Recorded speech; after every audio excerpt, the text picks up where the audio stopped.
Questions book से बनाए अब देखेंगे और इस तरीके से आपको क्वेश्चंस आएगा उसमें अगर calculate mean and estimate so mean and estimate निकालते समय हमें क्लास इंटरवल दिया हुआ है और फ्रीक्वेंसी दी है। आप अगर इसको ध्यान से देखो तो क्लास इंटरवल हमारा 10 से 20 से 30 30 से 40 और 40 से 50 और फ्रीक्वेंसी हमारी दी गई है। अब क्या करते हैं कि जो मैक्सिमम फ्रीक्वेंसी मिड में जो होता है हम अगर इसको भी लेंगे ना तो भी कोई फर्क नहीं पड़ेगा। तो मिड वाला जो है उसको जीरो मान लेते हैं जूम इन करते हुए। तो जब हम उसको जीरो मानते हैं तो उस समय हम ये देखते हैं सपोज हमने इसको जीरो माना वैसे हम इसको भी जीरो मानेंगे इसको भी जीरो मानेंगे फर्क नहीं पड़ेगा ज्यादा। इसको अगर हम जीरो मानते हैं तो जो इसकी स्कोरिंग है वो इस तरीके से करते हैं। ये डी हो गया जूम इन और ये हम स्कोरिंग इस तरीके से करते हैं कि अगर ये क्लास इंटरवल असेंडिंग ऑर्डर में है तो क्लास 1 क्लास 2 ऊपर और अगर यही क्लास इंटरवल अगर नीचे डिसेंडिंग ऑर्डर्स में होता है तो हम क्लास 1 क्लास 2 नीचे ले जाते हैं और नीचे वाले -1 -2। अब हमने एफ डी किया जिसका मतलब है एफ इंटू +4 +7 और ये 0 -8 और -6। तो हमारा सिग्मा एफ डी हमारा आ गया। देखिए प्लस की अलग कर ली प्लस के 11 हो गए ये और ये हो गए -40। तो ये हमारा ज्यादा में से कम घटा दिया तो ये हो गया 3 और ज्यादा वाले में जो भी साइन है ये हमने यहाँ। अब हमारा जो आया एक कॉलम और हम बनाएंगे एस डी के लिए ताकि हमें बाद में परेशानी ना हो यही पे। इसीलिए मीन और एस डी निकालते समय मीन और एस डी साथ साथ दी जाती है और मीन और एस डी निकालने की इस कॉलम के थ्रू बहुत आसानी हो जाती है। तो ये हो गया हमारा एफ डी स्क्वायर मतलब है कि एफ डी इंटू डी।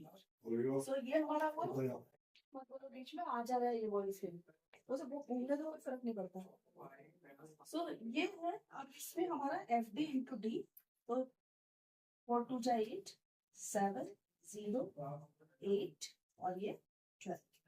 तो सिग्मा एफ डी हाँ स्क्वायर हमारा हो गया 15 और 8 15 और 10 25 और 1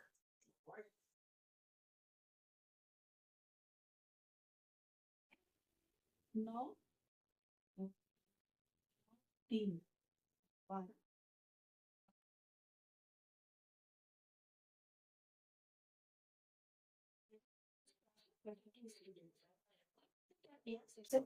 करना शुरू मीन हमारा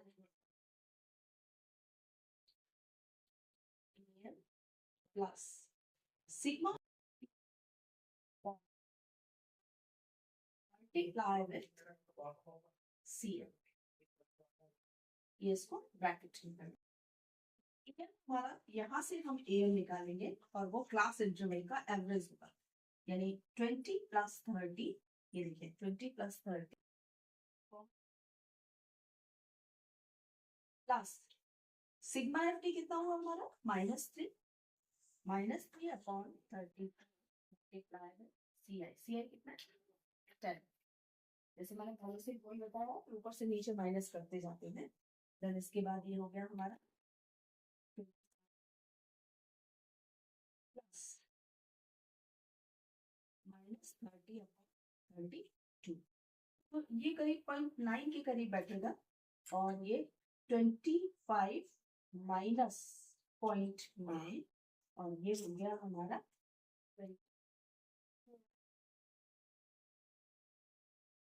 24.1। सो ये हमारा मीन निकल आया। अब इसी मीन की हेल्प से हम स्टैंडर्ड डेविएशन निकालते हैं और स्टैंडर्ड डेविएशन का जो फॉर्मूला है वो हमारा होता है is equal to under sigma F D square upon N minus sigma F D upon N का होल स्क्वायर मल्टीप्लाई ये हमारा फॉर्मूला है।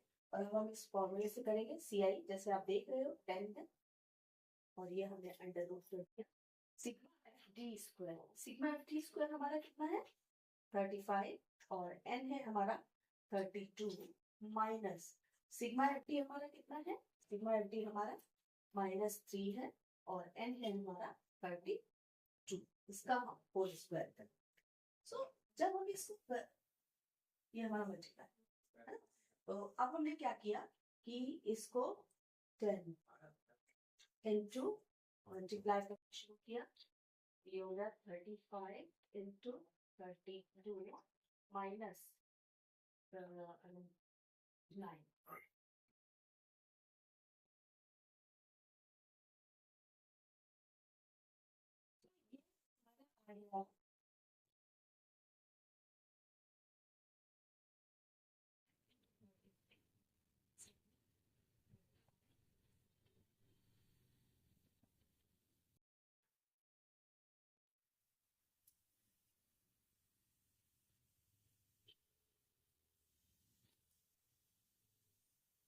ये हो गया आपका 1120 10 1120 में 9 माइनस करेंगे तो ये हो जाएगा हमारा 11.22 अब हमने क्या किया, 32 चाहिए तो आप बाहर निकाल लीजिए, तो 10/32 और ये हो गया हमारा 11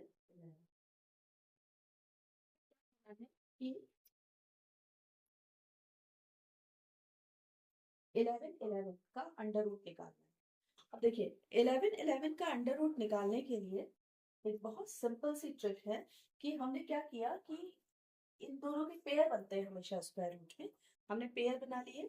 अब पेयर में हम ये देखेंगे कि जो लास्ट का डिजिट है वो किस टेबल में आ रहा है, तो एक तो आ रहा है 9 जब और एक आ रहा है 1 है ना, तो दो में आ रहा है, तो 9 में आ रहा है, एक तो 9 में आ रहा है 1 में आ रहा है, ये डिजिट है ना, तो या तो अंडर रूट को जब निकालेंगे तो या तो 1 आएगा और या फिर 9 आएगा। ठीक, कौन सा आएगा इसको देखने के लिए ये देखते हैं 11 को। अब 11 का हमने क्या देखा, पेयर में बात करते हैं, 3 3 जा 9 एंड 4 4 जा 16, तो 16 क्रॉस हो गया, 3 3 जा 9 है ना, यानी 3 तो आएगा ही आएगा। अब हमने ये देखा कि 3 3 जा का जो अगली संख्या है वो 4 है, तो 4 के अगर 3 से मल्टीप्लाई करते हैं तो 4 3 जा 12, 12 जो है वो 11 से ज्यादा है, 11 से ज्यादा है, तो हम इसकी जो छोटी संख्या है वो यानी 31। तो अब जो हमारा आंसर आ गया वो आ गया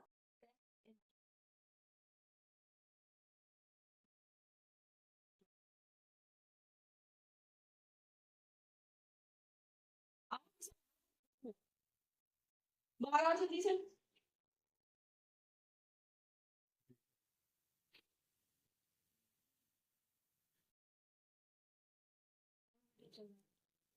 अब बताइए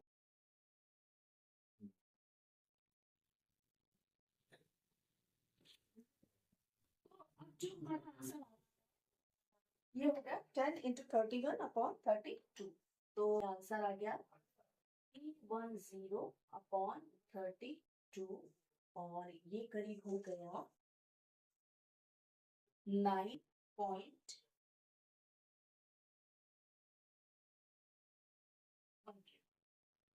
है ना, तो ये हमारा इस तरीके से हमारा स्टैंडर्ड डेविएशन निकलता है। अब समस्या ये आई थी कि स्क्वायर रूट को शॉर्टकट से कैसे निकालें, तो आज मैं आपको वो शॉर्टकट मेथड भी सिखा रही हूँ कि किस तरीके से निकालते हैं, हालांकि मैंने इसमें आपको हिंट दिया है।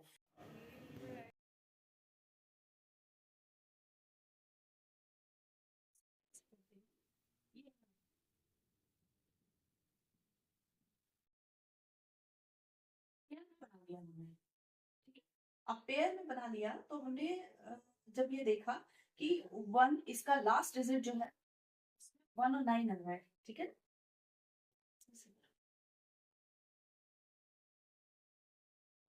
सब माइनस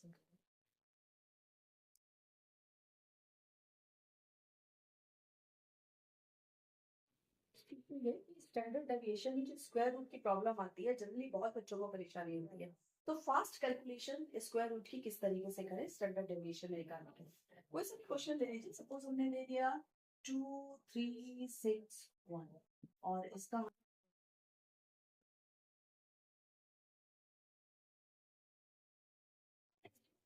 से बात होती है। तो हमने ये पेयर लिया और ये पेयर लिया, लास्ट डिजिट देखिए क्या है, लास्ट डिजिट है हमारी 1। अब हमने ये देखा कि किस टेबल में आ रही है, देखो एक तो 1 के टेबल में आ रही है, 1 1 जा 1, 2 2 जा 4, 3 3 जा 9 के टेबल में भी नहीं है, 4 4 जा 16 के टेबल में भी नहीं है, 5 5 जा 25 में भी नहीं है, 6 6 जा 36 भी नहीं है, 7 7 जा 49 भी नहीं है, 8 8 जा 64 भी नहीं है, 9 9 जा 81 नहीं है। तो 9 9 जा 81 है ना, ये 1 into 1 और ये 9 into 9, इसमें इसमें जो है वो 1 आ रहा है। तो यानी हम 1 को ले सकते हैं या 9 को ले सकते हैं। अब सवाल ये होता है किसको ले, 1 को ले या फिर 9 को ले। तो उसको देखिए इस तरफ, इसमें पेयर देखते हैं, 2 2 जा 4 से ज्यादा है, 3 3 जा 9 से भी ज्यादा है, 4 4 जा 16 से भी ज्यादा है, 5 5 जा 25 से कम। तो यानी हम इसको 4 ले लेंगे, क्योंकि 4 के इससे थोड़ा सा आगे है बट 5 के अंदर है। तो अब क्या किया हमने, 4 से अगली डिजिट ली और उसकी मल्टीप्लाई करके देखी, 4 5 जा 20, बट 20 जो है वो लेस देन 23 है, इस ये जो संख्या है इससे कम है, ये ज्यादा है। तो अगर ये ज्यादा है तो हम ज्यादा वाला ही चूज करेंगे, तो ये 4 बहुत आंसर के बहुत करीब होता है ये रिजल्ट्स। और फास्ट कैलकुलेशन है, करके भी देख लेते हैं। सपोज हमारे पास जो दिया हुआ है वो दिया हुआ है 625, ठीक है, और हमसे कहा गया इसका, और आपको मालूम है 625 का जो स्क्वायर रूट है वो 25 होगा। ये देखिए पेयर बनाया, ठीक है, 625 का हमें पता है कि 625 जो है वो 25 होगा इसका स्क्वायर। तो एक बार ट्राई करते हैं, इसका तो 5 भी हो जाएगा, क्लियर है ना। तो अब हमने क्या करा कि इसको देखा कि ये किस में जाएगा, 2 2 से 4, 3 3 जा 9 चला जाएगा। और चूंकि हमें इसका कुछ देखना ही नहीं है, 2 3 जा 6 से हम करके देखते हैं, तब जब यहाँ पे हमारे पास ऑप्शन तो कुछ देखना ही नहीं है, तो सीधा सीधा 25, क्लियर। अब एक क्वेश्चन और करके देखते हैं। सपोज 1 2 1 इसका स्क्वायर रूट, अब आपको पता है या तो 1 होगा या 9 होगा। तो कौन सा ले, इसके लिए सबसे पहले तो ये कर दिया ये। अब 1 का 1 1 जो 1 से चला जाएगा, 1 का जो है वो 2 है, तो से कम है ना। अब 1 की अगली संख्या से मल्टीप्लाई कीजिए, 2 हो गया ना, तो ये कितना हो गया 2, 2 जो है वो, ये जो है वो 2 से कम है, तो यानी हम इसका कम वाला ही लेंगे, तो ये हो गया 11 11। देखो स्क्वायर रूट वैसे भी आप देख रहे हो 11 into 11 1 होता है, क्लियर है। एक क्वेश्चन और सॉल्व करते हैं इससे रिलेटेड। सपोज हमारे 629, थोड़ा सा ये संख्या लेते हैं, ये है और आपसे कहा गया कि स्क्वायर रूट निकालिए। पेयर बना के 9 देखा, 9 अगेन जो है वो हमारा 3 3 जा 9 पे आ रहा है और 7 पे आ रहा है ना, 7 7 जा 49। तो अब हमें इसमें से कोई एक चूज करना है, तो हमने क्या किया, कि इसको देखा, 5 5 जा 25, 6 6 जा 36, तो ये 6 चला गया और 6 की अगली संख्या से मल्टीप्लाई किया, 36 छोटा है 42 से, इसलिए हम छोटा वाला लेंगे यानी 60। सो ये हमारा आंसर है। आपको ये शॉर्टकट पसंद आया होगा। स्टैंडर्ड डेविएशन का इसी से कीजिए। देखिए अगर एमएससी मैथ्स या बीएससी मैथ्स या प्योर मैथ्स में आपको करना होता तो मैं आपको कभी भी ये नहीं कहती इस फॉर्मूले को आप फॉलो करें, क्योंकि ऐसे रिजल्ट नहीं दे रहा है, बट रिजल्ट्स की बहुत करीब है ना। तो आप लेकिन टीचर्स हैं स्टैंडर्ड डेविएशन अप्रोक्सीमेटली निकालना है, इसके लिए फॉर्मूला सही। तो आई होप कि आपको पसंद आया होगा, वीडियो पसंद आई है तो लाइक कमेंट कीजिए और चैनल को सब्सक्राइब कीजिए। Thank you.